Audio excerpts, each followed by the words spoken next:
चलो बच्चों, जय सिया राम। पेज नंबर 286 पर question number 17 cash flow statement का ये लास्ट क्वेश्चन है। बाकी सारे क्वेश्चन कर लिया हमने। From the following information calculate cash flow from operating activity.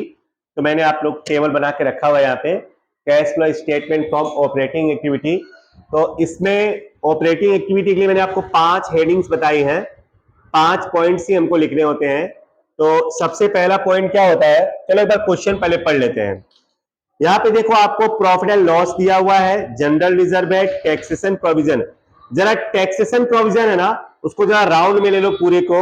इसमें एक नया पॉइंट आ रहा है टैक्सेशन प्रोविजन, इसको जरा राउंड में ले लो पूरे को। टैक्सेशन प्रोविजन, फिर डेप्रिसिएशन फंड, गुडविल, उसके बाद डेटर्स है ना, डेटर्स के सामने लिख दो assets, current assets CA, current assets. हाँ, creditors current liability CL, outstanding expense current liability और prepaid expense current asset CA. ठीक है, नीचे आपको एडिशनल इंफॉर्मेशन दिया हुआ है, profit on sales of assets, loss on sales of furniture, income of rent, interest paid on debenture and dividend payment. ठीक है, तो इस इंफॉर्मेशन पे से हमको स्टेटमेंट बनाना है ऑपरेटिंग एक्टिविटी का। तो चलो पहला पॉइंट, पहला हेडिंग होता है प्रॉफिट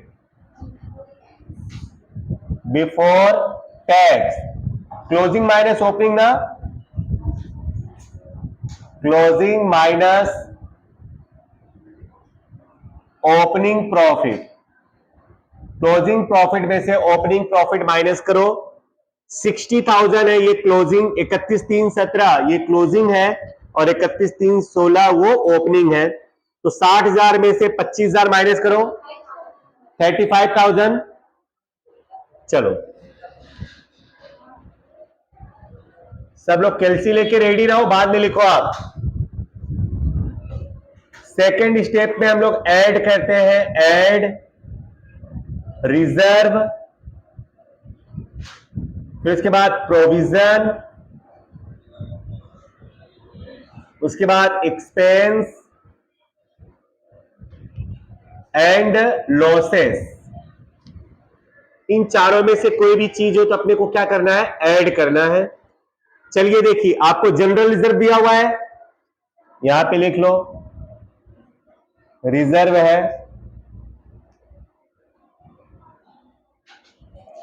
मैंने बोला है जो डिफरेंस हो आपको वही लिखना है बस। तो जनरल रिजर्व 45 और 35 के बीच के डिफरेंस कितना है, 10। तो आप लिख दो 10,000।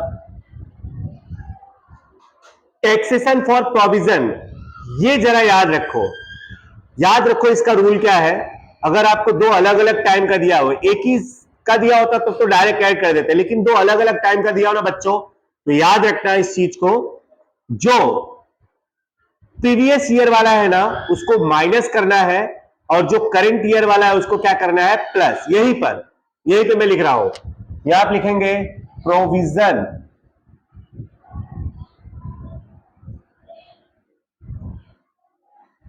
फॉर टैक्सेशन है ना, तो मैं करंट ईयर यहां पे लिख रहा हूं, करंट ईयर। तो बोलो करंट ईयर का कितना है, तो करंट ईयर का प्लस रहेगा, करंट ईयर का क्या रहेगा, प्लस। फिर यहां पे मैं लिख रहा हूं provision for taxation previous year, previous year का कितना है, उसको क्या करेंगे, माइनस। ये चीज याद रखना। प्रोविजन फॉर टैक्सेशन के लिए केवल इतना ध्यान रखना है कि करंट ईयर वाला जो रहेगा उसको प्लस, और प्रीवियस ईयर वाला जो है उसको क्या करोगे, माइनस। आएगा इसी में, बट प्रीवियस ईयर वाला आपको माइनस करना है और करंट ईयर वाला क्या करना है, प्लस। चलिए नेक्स्ट, डेप्रिसिएशन फंड इधर ही आएगा।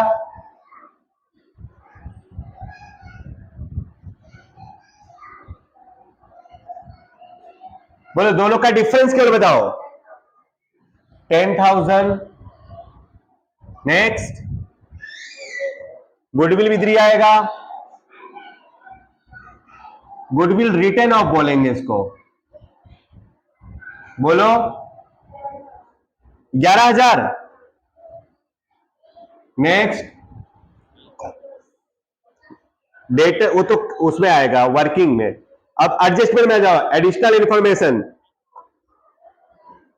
Loss on sales of furniture है ना, लॉस है ना वो इधर ही आएगा, loss on sales of furniture कितना है, 8,000। Next, interest paid on debenture, ये भी एक्सपेंस है,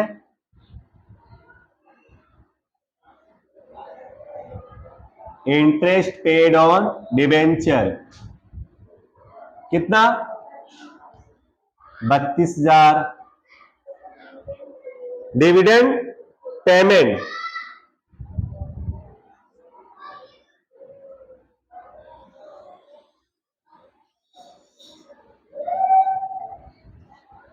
डिविडेंड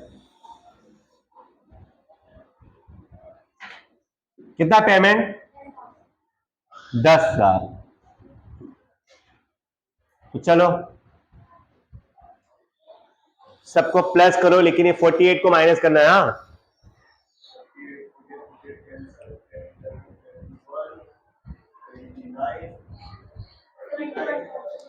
$71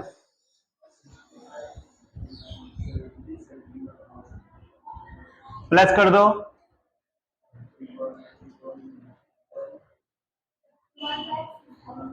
1 लाख। अब उसमें क्या करेंगे, नंबर 3 पर less, income, incomes and profit. कोई इनकम या प्रॉफिट होगा तो उसको क्या करना है, तुमको प्लस करना है। तो देखो ये जो रहेगा ना थर्ड वाला, वो आपको हमेशा एडजस्टमेंट में ही मिलेगा। तो देखो एक तो है profit on sales of assets, वो यही पे आएगा,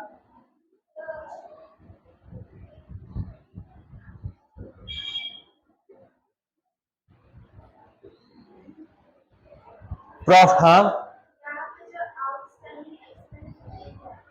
वो तो लायबिलिटी है ना, करंट लायबिलिटी में आएगा वो। हाँ हाँ, वो यहाँ पे नहीं आएगा, वर्किंग कैपिटल लिखोगे ना, चेंजेस इन वर्किंग कैपिटल, वहां पे आएगा। चलो profit and, profit on sales of assets कितना है, 15,000। फिर उसके बाद इनकम ऑफ रेंट इधर ही आएगा ना,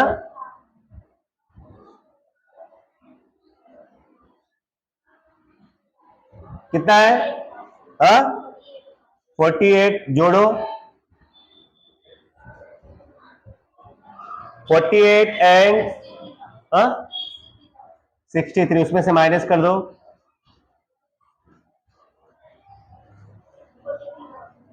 43। चलो अब उसके बाद number 4,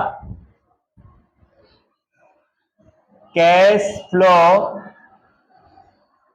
from changes in working capital. तो इसमें मैंने आपको बताया है कि जो भी करंट एसेट्स और करंट लायबिलिटी आती है वही लिखते हैं। तो देखो 4 चीजें हैं, चारों को पहले लिख लो। पहले है डेटर्स, तो आप लिख लो डेटर्स। तो इसके बाद है क्रेडिटर्स, क्रेडिटर्स लिख लो। उसके बाद है आउटस्टैंडिंग एक्सपेंस, आउटस्टैंडिंग एक्सपेंस लिख लो। उसके बाद प्रीपेड एक्सपेंस, प्रीपेड एक्सपेंस लिख लो, ठीक है। अब उसके बाद मैंने आपको रूल बताया है, एसेट्स कौन कौन सा है, एक डेटर्स एसेट्स है और एक प्रीपेड एक्सपेंस एसेट्स है। क्रेडिटर्स लायबिलिटी है यल, और ये आउटस्टैंडिंग एक्सपेंस भी लायबिलिटी है, ठीक है। तो मैंने आपको बताया अगर एसेट्स इंक्रीज हुआ है तो आपको क्या करना है, माइनस, और एसेट्स डिक्रीज हुआ तो प्लस, और लायबिलिटी में सीधा इंक्रीज हुआ है तो प्लस, डिक्रीज हुआ है तो माइनस। बच्चों पहले डेटर्स देखो कितना था, पहले 39, बाद में हो गया मतलब 10,000 माइनस होगा, बढ़ा है इसलिए माइनस, माइनस मतलब ब्रैकेट में। चलो क्रेडिटर्स इंक्रीज हुआ है, इंक्रीज हुआ है तो प्लस। नेक्स्ट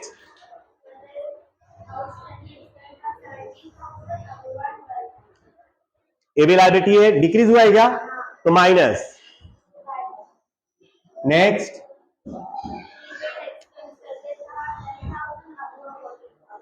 तो इंक्रीज हुआ है तो माइनस, -4,000।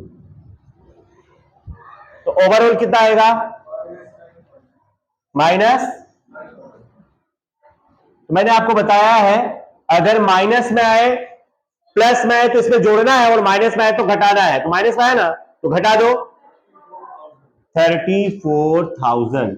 ये हो गया हमारा पांचवा स्टेप, बराबर। पांचवा स्टेप नंबर 5, इसको लिखेंगे कैश प्लस में है ना, cash inflow from operating activity, cash inflow from operating activity. ठीक है, लिख लीजिए।